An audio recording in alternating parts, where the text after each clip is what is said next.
I'm doctor Madhuri, fertility specialist. ఈరోజు మనం fibroids యొక్క ట్రీట్మెంట్ గురించి మాట్లాడతాం. సో యూజువల్గా ఫైబ్రాయిడ్స్కి సిమ్టమ్స్ని బట్టి ట్రీట్మెంట్ ఇవ్వడం జరుగుతుంది. సో ఇనీషియల్గా మెడికల్ మేనేజ్మెంట్ అనేది ట్రై చేస్తారనమాట. మెడిసిన్స్తో తగ్గుతున్నాయి సిమ్టమ్స్ అని అనుకుంటే సో వాటితోనే కంటిన్యూ అవ్వచ్చు.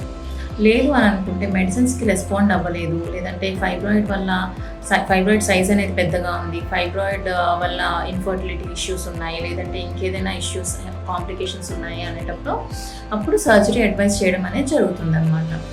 సో పిల్లలు లేని వాళ్ళల్లో ఫైబ్రాయిడ్ యొక్క మేనేజ్మెంట్ ఎలా ఉంటుందో డిస్కస్ చేద్దాం. సో ఫైబ్రాయిడ్స్ ఉన్న ప్రతి ఒక్కరికి ప్రెగ్నెన్సీకి ఇబ్బంది అవుతుందనేది లేదు. చాలామంది న్యాచురల్గా కన్సీవ్ అవుతారు.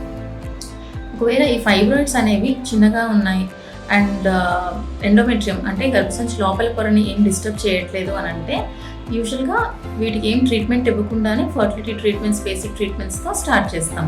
ఒకవేళ ఫైబ్రాయిడ్ సైజ్ అనేది పెద్దగా ఉంది, లేదంటే దాని లొకేషన్ అనేది గర్భసంచి పొర కిందనే ఉంది అంటే సబ్మ్యూకోసల్ ఫైబ్రాయిడ్స్ ఉన్నాయి అనేటప్పుడు, ఆర్ ఇంట్రామ్యూరల్ ఫైబ్రాయిడ్స్ అనేవి సైజ్ పెద్దగా ఉన్నాయి అనేటప్పుడు వాటికి సర్జరీ అడ్వైస్ చేయడం అనేది జరుగుతుందన్నమాట. మ్యాక్సిమం ఈ ఐవీఎఫ్ ప్రెగ్నెన్సీస్లో ఏంటంటే ఇనీషియల్గా ఎంబ్రియో ట్రాన్స్ఫర్కి ముందు అంటే పిండం అనేది గర్భసంచిలో ట్రాన్స్ఫర్ చేసే ముందు ఇనీషియల్గా మెడికల్ మేనేజ్మెంట్తో ట్రై చేస్తామన్నమాట. ఈ ఫైబ్రాయిడ్ యొక్క సైజ్ అనేది కొంచెం ష్రింక్ చేయడానికి అండ్ ఫైబ్రాయిడ్ ఎఫెక్ట్ అనేది గర్భసంచి పొర మీద పడకుండా ఉండడానికి ఇంజెక్షన్స్ అనేది ఇచ్చి ఎంబ్రియో ట్రాన్స్ఫర్ అటెంప్ట్ చేయడానికి ట్రై చేస్తాం. సో అలా చేసినప్పుడు కూడా ప్రెగ్నెన్సీస్ అనేవి చాలామందికి వస్తాయి. ఇలా చేసిన ఫైబ్రాయిడ్ ఎఫెక్ట్ అనేది వస్తుంది, ఐవీఎఫ్ ట్రాన్స్ఫర్ సక్సెస్ అవ్వలేదు ఎంబ్రియో ట్రాన్స్ఫర్ అనుకునేటప్పుడు, ఆర్ ఈ ఫైబ్రాయిడ్ యొక్క కాంపోనెంట్ సబ్మ్యూకోసల్ కాంపోనెంట్ అనేది ఎక్కువ ఉన్నది, ఇంట్రామ్యూరల్ ఫైబ్రాయిడ్ కాంపోనెంట్ కూడా సైజ్ చాలా ఎక్కువ ఉంది అనేటప్పుడు ఏంటంటే సర్జరీ అడ్వైస్ చేయడం అనేది జరుగుతుందన్నమాట. సో ఈ సర్జరీ అనేది ఓన్లీ ఫైబ్రాయిడ్ రిమూవల్కి అండ్ ఇది చాలా రూట్స్లో చేయొచ్చు.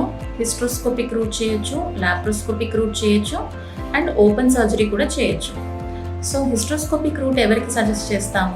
సబ్మ్యూకోసల్ ఫైబ్రాయిడ్స్ ఉన్న వాళ్ళకి హిస్ట్రోస్కోపిక్ రూట్ సజెస్ట్ చేస్తాం. సో వీళ్ళలో ఒక లెస్ దెన్ 5 సెంటీమీటర్ ఫైబ్రాయిడ్ వరకు కూడా హిస్ట్రోస్కోపీ అంటే గర్భసంచి మూతి ద్వారా కుట్టు కోత లేకుండా సర్విక్స్ ద్వారానే వెళ్ళి ఫైబ్రాయిడ్ రిమూవల్ చేయడం అనేది జరుగుతుందన్నమాట. ఈ హిస్ట్రోస్కోపిక్ సర్జరీస్ అనేవి ఒక లెస్ దెన్ 5 సెంటీమీటర్ ఫైబ్రాయిడ్స్ వరకు కూడా suggestible. Size of the fibroid submucosal fibroid ఒక 3 to 5 సెంటీమీటర్స్ అలా ఉంది అని అనుకునేటప్పుడు ఏంటంటే ఇదే ఆపరేషన్ ఒక 2 స్టేజెస్లో చేయాల్సిన అవసరం పడవచ్చు అప్పుడప్పుడు.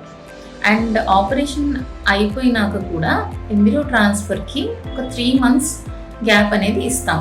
దేనికి అంటే ఈ లోపల పొర ఎండోమెట్రియం అనేది హీల్ అయ్యి మళ్ళీ రీఫార్మ్ అవ్వడానికి. తర్వాత ఈ హిస్ట్రోస్కోపీ సబ్మ్యూకోసల్ ఫైబ్రాయిడ్స్కి చేస్తాం కదా, మరి ఇంట్రామ్యూరల్ ఫైబ్రాయిడ్స్కి ఏ రూట్ బెస్ట్ అని అంటే లాప్రోస్కోపిక్ రూట్ అనేది సజెస్ట్ చేయడం జరుగుతుందన్నమాట. సో ఈ లాప్రోస్కోపిక్ రూట్ ఎందుకు సజెస్ట్ చేస్తాం, అడ్వాంటేజెస్ ఏంటి అని అంటే బ్లడ్ లాస్ అనేది తక్కువ ఉంటుంది సర్జరీలో అండ్ హాస్పిటల్ స్టే ఉండాల్సిన రోజులు హాస్పిటల్లో అనేది తక్కువ ఉంటుంది and surgery related adhesion formation కూడా తక్కువ ఉంటుందన్నమాట. సో సర్జరీ అయినాక ప్రెగ్నెన్సీ ప్లాన్ చేసుకునేటప్పుడు ఆర్ ఐవీఎఫ్ ట్రీట్మెంట్కి వెళ్తున్నప్పుడు అయినా సరే fertility treatments or embryo transfer చేయడానికి మినిమం ఈ 3 to 6 months గ్యాప్ అనేది సర్జరీని బట్టి అడ్వైస్ చేయడం జరుగుతుంది. అది కంపల్సరీ తీసుకోవాల్సి ఉంటుందన్నమాట. సో మీలో ఎవరికైనా ఫైబ్రాయిడ్స్ ఉన్నట్లయితే, మీ ట్రీట్మెంట్స్ గురించి మీకు ఏమైనా డౌట్స్ ఉన్నట్లయితే ఈ కింద నెంబర్కి కాంటాక్ట్ అవ్వండి, ఇంకా డీటెయిల్గా డిస్కస్ చేయొచ్చు. Thank you.